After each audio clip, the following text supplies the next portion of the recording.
அனைவருக்கும் வணக்கம். இன்னைக்கு நாம பார்க்க போற வீடியோ என்ன பார்த்தீங்கன்னா, இன்று மே 4 அக்னி நட்சத்திரம் ஆரம்பமாகிவிட்டது. பலரும் அறியாத அக்னி நட்சத்திரம் பற்றிய ஆன்மீக சிறப்புகளை தான் பார்க்க போகிறோம். அக்னி நட்சத்திரம் தமிழகத்தை பொறுத்தவரை ஆன்மீக ரீதியாக மிக முக்கியமான காலமாக கருதப்படுகிறது. இந்த 28 நாட்களுக்கு ஆன்மீக ரீதியாக என்ன சிறப்பு உள்ளது? இது புராணங்களுடன் எப்படி தொடர்பு படுகிறது? அக்னி நட்சத்திர காலத்தில் என்னென்ன செய்ய வேண்டும், எவற்றையெல்லாம் தவிர்க்க வேண்டும் என்பது பற்றிய தகவல்களை தான் பார்க்க போகிறோம். அக்னி நட்சத்திரம் என்பது சுப காரியங்கள் செய்வதை தவிர்க்க வேண்டிய காலமாக இருந்தாலும் வழிபாட்டிற்கு மிகவும் ஏற்ற காலமாக கருதப்படுகிறது. அக்னி நட்சத்திர காலத்தில் எந்த தெய்வத்தை எப்படி வழிபட்டால் நன்மைகள் அதிகரிக்கும் என்பதைத்தான் பார்க்க போகிறோம்.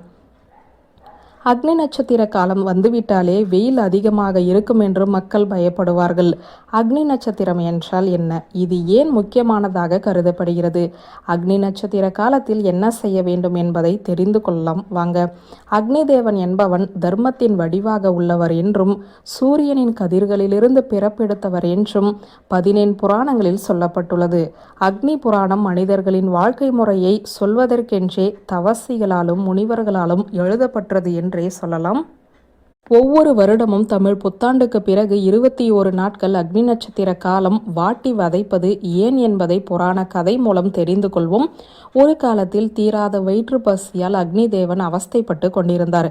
இவருக்கு ஏற்பட்ட பசிக்கு காரணம் தெரியாமல் தேவர்கள் திட்டினார்களாம். இறுதியாக ஸ்வேதகி என்ற மன்னன் 12 ஆண்டுகள் நடத்திய யாகம்தான் காரணம் என்றும் அவர் யாகத்தீயில் இட்டு கொண்டிருந்த நெய்தான் அக்னி தேவனின் வயிற்றில் பசியை உண்டாக்கிவிட்டது என்றும் அறிந்தனர். இதை போக்குவதற்கான வழி என்னவென்று பிரம்மாவிடம் கேட்கப்பட்டது. கோரமான பசியும் வயிற்று வலியும் தீர வேண்டுமானால் ஒரு அடர்ந்த காட்டை விழுங்கியே ஆக வேண்டும் என்றார் பிரம்மா. உடனே காட்டை தேடி ஓடினார் அக்னி பகவான். எல்லா இடங்களிலுமே தேடியவர் யமுனை நதிக்கரை ஓரமாக இருந்த மலர்கள் பூத்து குலுங்கிய காண்டவ வனத்தை கண்டு மகிழ்ச்சி அடைந்து நெருங்கினார். அதே சமயத்தில் கானகத்தை ஒழுங்க நெருங்கிய அக்னிக்கு ஒரு சோதனை வந்தது. இந்த காட்சி கவனித்துக் கொண்டிருந்த இந்திரன் கானகத்தை சுற்றி அடர் மழையை பெய்யும்படி செய்தான். அக்னி தேவன் பல வடிவங்களை எடுத்து கானகத்தை அதாவது காட்டை விழுங்க முயற்சி செய்த போதும் தோல்வியடைந்தான். இறுதியாக ஒரு முதியவர் வேடம் தரித்து யமுனை நதிக்கரை ஓரமாக நடந்து சென்று கொண்டிருந்தார். அவருக்கு எதிரே கிருஷ்ணரும் அர்ஜுனனும் வந்தார்கள். முதியவர் வடிவில் வந்த அக்னி பகவான் தான் மிகவும் பசியோடு இருப்பதாக கூறி கிருஷ்ணரிடம் உணவு கேட்டார். கிருஷ்ண பகவான் வந்தது யார் என்று புரிந்து கொண்டு அக்னி தேவனின் பசியை தீர்க்கும் உணவை தருகிறேன் என்று கூறிய போது அக்னி தேவன் தனது சுய உருவத்தை காட்டினார். அங்கே காண்டவ வனமே தான் சாப்பிட்டு பசியார வேண்டிய பொருள் என்று கூறினார். இந்திரன் ஏற்படுத்திய தடை குறித்தும் புகார் சொன்னார்.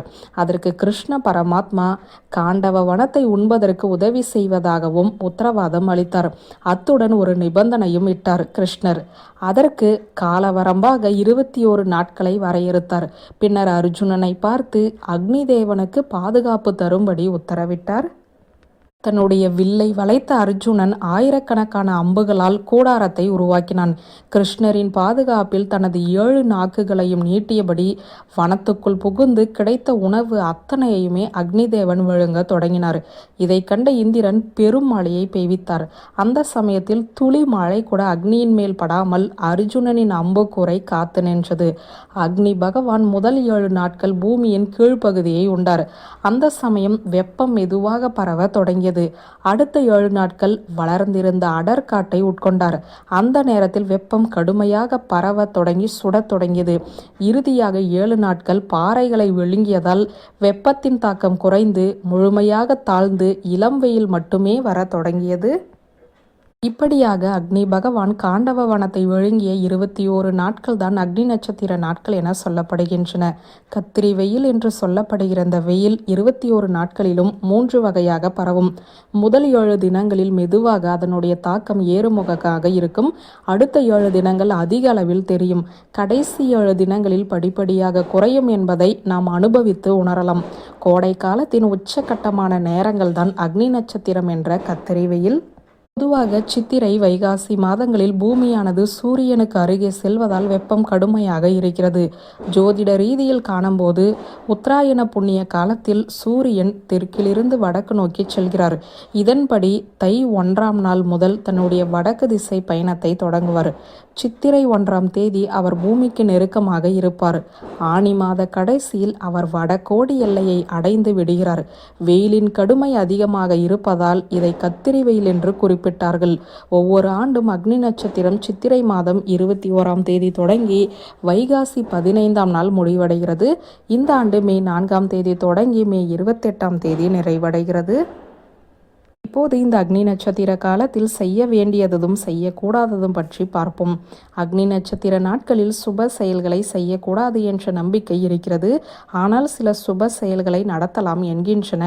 அதாவது திருமணம், சீமந்தம், சத்திரங்கள் கட்டுதல், உபநயனம், பரிகார வேள்விகள் ஆகியவற்றை செய்யலாம். வீடு கட்டுவதற்கான நிலம் வாங்குவதை தவிர்க்கலாம். தோட்டம், மலர்ச்செடிகள், குளங்கள், குட்டைகள் வெட்டுவது ஆகியவற்றை தவிர்க்க வேண்டும்.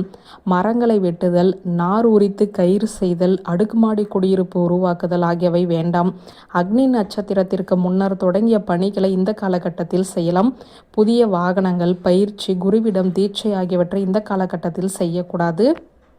அக்னி தேவனுக்கு 7 நாக்குகள் இருப்பதால் 7 தினங்கள் முறையான வழிபாடு செய்யலாம்.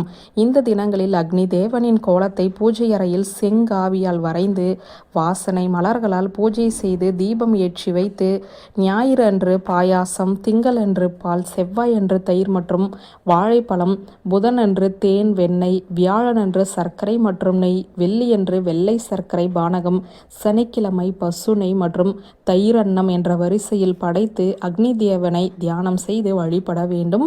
மனிதனின் 2 உள்ளங்கைகளிலுமே அக்னி தேவன் இருப்பதாக நம்பிக்கை உண்டு.